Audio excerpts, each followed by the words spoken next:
اسرار حقیقی کتاب کا نام ہے، اس کے مصنف ہیں خواجہ معین الدین چشتی حسن سنجری، ہاں، جن کی پوجا پاٹ ہوتی ہے اجمیر میں۔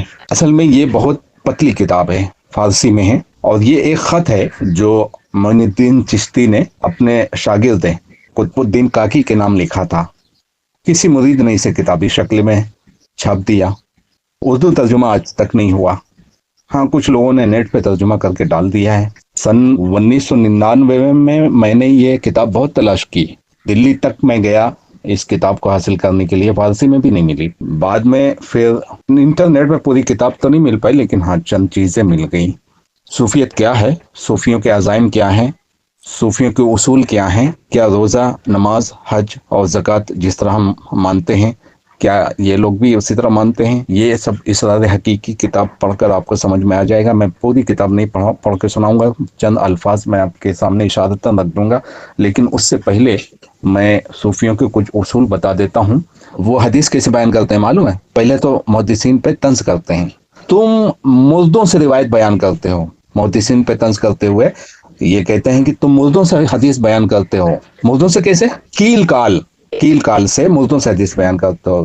پوچھا گیا کہ مردوں سے کیسے، تو بولتے ہیں کہ تم نے فلاں ابن فلاں سے سنا اور اس نے فلاں ابن فلاں سے سنا۔ جب اس سے پوچھا جائے گی کہاں ہے وہ، فہو ماتا، وہ مر گیا۔ تو تم مردوں سے علم حاصل کرتے ہو۔ ہم صوفی وہ ہیں جو حی اللہ یموت سے حدیث بیان کرتا ہے، جسے کبھی موت نہیں آنے والی۔ کیسے؟ وہ بیان کرنے کے طریقے بتا رہے ہیں۔ حدثنا عن ربی عن قلبی، میرے دل نے حدیث بیان کی میرے رب سے، کوئی واسطہ نہیں ہے، ان کے دل میں ڈائریکٹ ہے، اللہ تعالیٰ نے یہ حدیث بیان کی ہے۔ ہمارا علم بہت بڑا ہے، تم کیل کال سے حدیث بیان کرتے ہو، کالا فلا ابن فلا، کالا فلا ابن فلا، اور جب پوچھا جائے کہ وہ فلا ابن فلا کہاں ہے تو کہتے ہو فہو ماتا، تو وہ مر گیا۔ تم مردوں سے حدیث بیان کرتے ہو اور کیل کال سے بیان کرتے ہو، ہم ڈائریکٹ اپنے رب سے حدیث بیان کرتے ہیں۔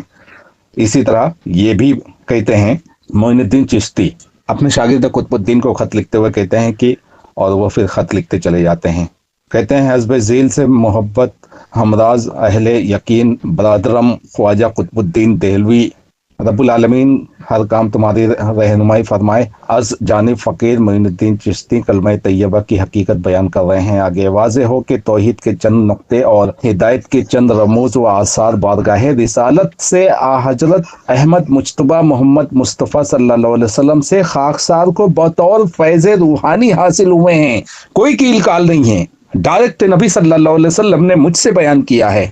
کون کہہ رہا ہے معلوم ہے؟ معین الدین چشتی حسن سنجری اجمیری یہ کہہ رہے ہیں کہ یہ جو میں تمہارے پاس لکھ رہا ہوں، یہ حضرت احمد مجتبیٰ محمد مصطفیٰ صلی اللہ علیہ وسلم سے خاکسار کو، یعنی مجھے بطور فیض روحانی حاصل ہوئے ہیں، نبی صلی اللہ علیہ وسلم نے مجھ سے بیان کیے ہیں، جو آگے میں بیان کرنے والا ہوں تمہارے سامنے۔ معین الدین چشتی حسن سنجری اجمیری یہ اپنے شاگرد قطب الدین کاکی کو خط لکھتے ہیں، اس میں کہتے ہیں کہ ایک دن حضرت ابو بکر، عثمان، علی، امام حسن، حسین، ابو ہریرہ، انس، عبداللہ بن مسعود، خالد، بلال اور دیگر اصحاب کبار رضوان اللہ تعالی علیہم اجمعین سے مخاطب خطاب فرما کر رموز و اسرار حقیقت اور حقائق و فائق معرفت بیان فرما رہے تھے، لیکن حضرت عمر اس مجلس میں حاضر نہیں تھے۔ ابھی حضرت حقیقت و معرفت کے اسرار و رموز بیان ہی فرما رہے تھے کہ اتنے میں حضرت عمر بھی مجلس مقدس میں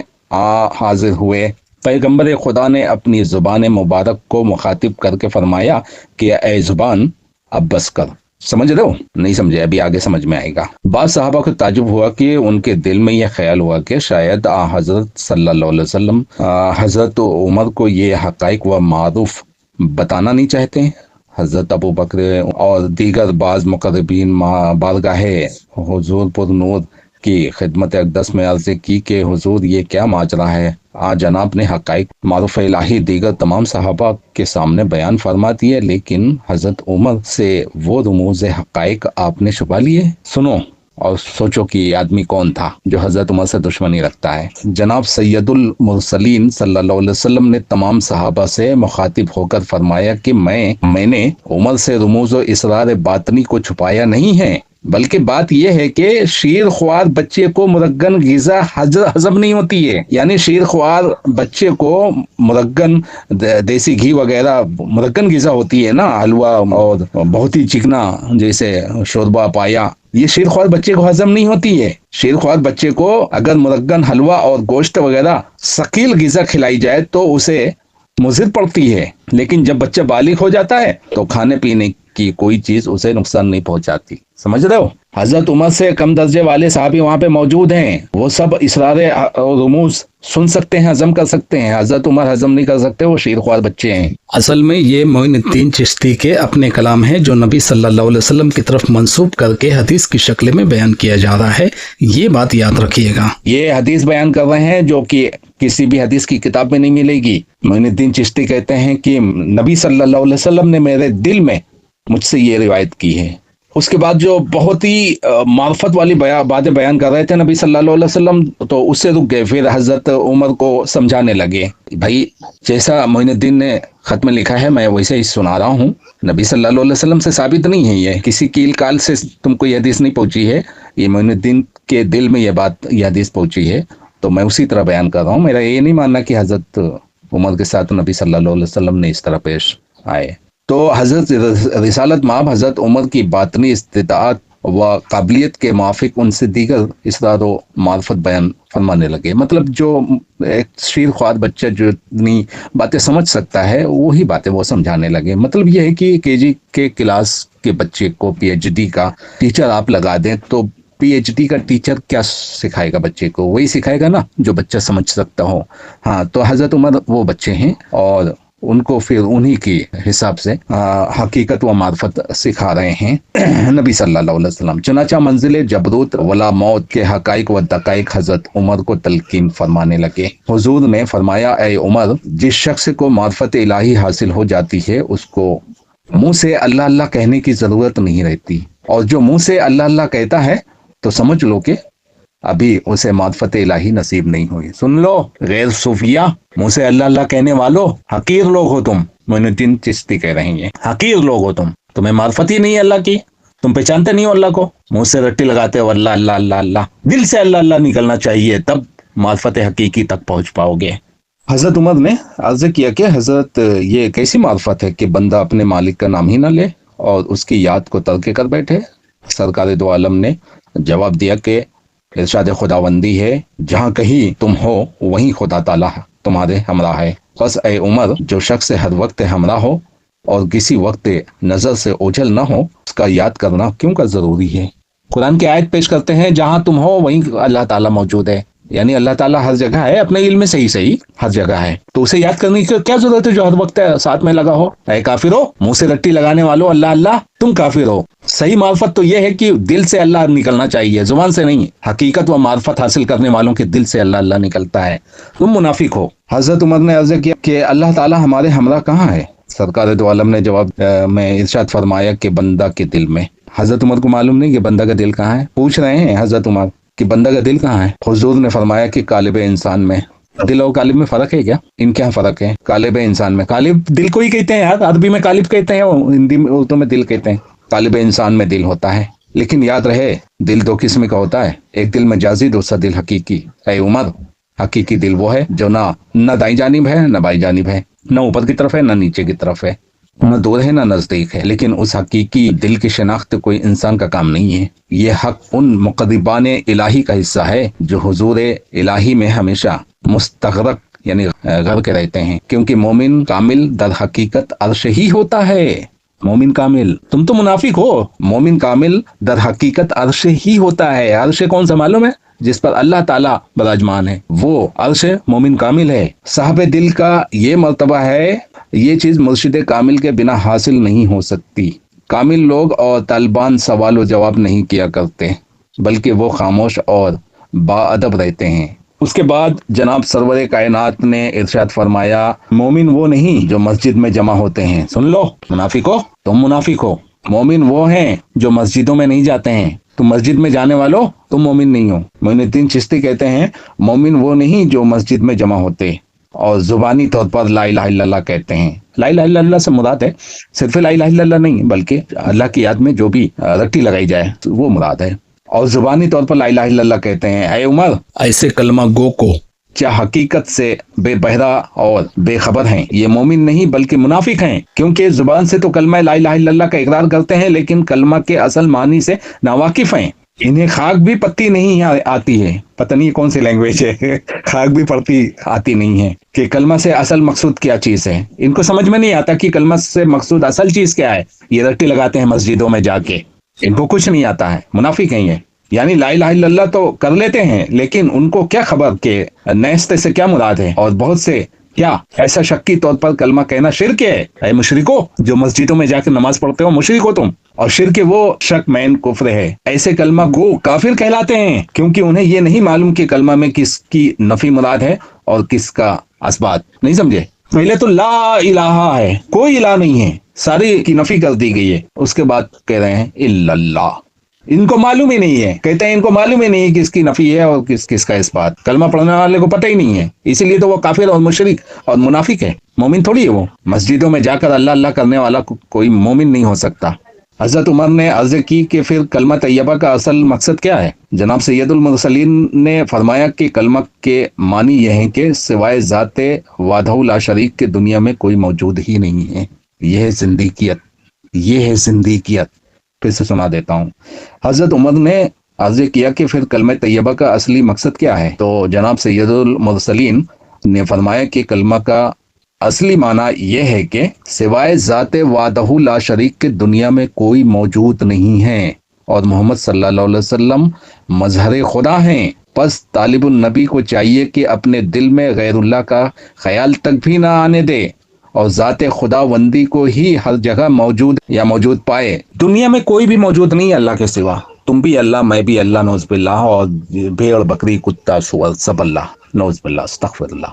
یہ تو ہم استغفر اللہ کہہ رہے ہیں، ان کا تو عین دین یہی ہے صوفیوں کا. اور یہ بریلوی ان خطوں کو ممبروں پہ سناتے ہیں فخر سے. جس طرح میں سنا رہا ہوں نا اسی طرح وہ سناتے ہیں، لیکن فخر سے سناتے ہیں کیونکہ ان کے عقل میں قفل پڑے ہوئے ہیں، تالے پڑے ہوئے ہیں. یہ عیب ان کو نظر نہیں آتا، وہ تو خوش ہو کر سناتے ہیں.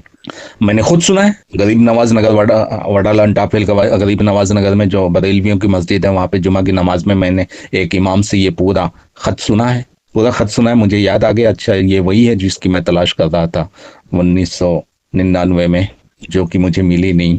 انہوں نے خود ترجمہ کر کے سنا دیا. ترجمہ تو ان کے پاس بھی نہیں تھا، لیکن وہ قابل آدمی نے، لیکن اتنے قابل نہیں تھے کہ اس کے اندر بھری ہوئی غلاظت کو سمجھ سکتے. اتنے قابل نہیں تھے وہ. یہ جو لا الہ الا اللہ پڑھتے ہیں یہ کلمہ گو مشرک ہیں. کون کہہ رہا ہے؟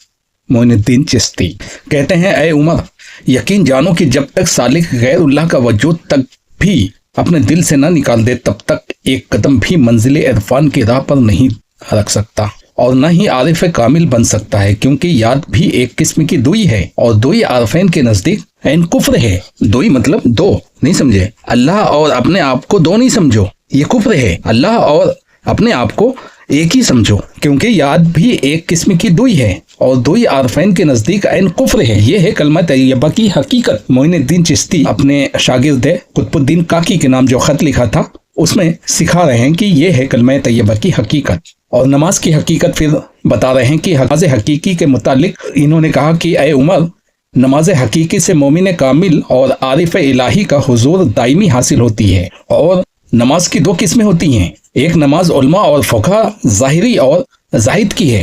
علماء فقہ مطلب ظاہری، یعنی ہم جن علماء اور فقہ سے ظاہری علم حاصل کرتے ہیں، ایک تو یہ ہے جو صرف قول و فعل تک ہی موجود ہے اور اس سے وصال الہی حاصل نہیں ہوتا.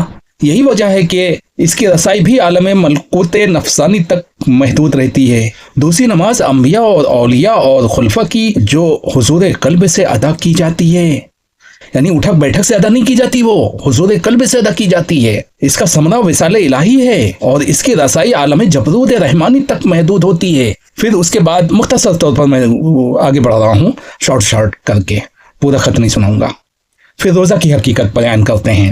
اے عمر روزہ کی حقیقت اور تعریف یہ ہے کہ انسان اپنے دل کو تمام دنیاوی خواہشات سے بند رکھے، کیونکہ خواہشات دینی رکاوٹ ہیں. ان کے ہوتے ہوئے بندہ اپنے معبود حقیقی کا وصال حاصل نہیں کر سکتا.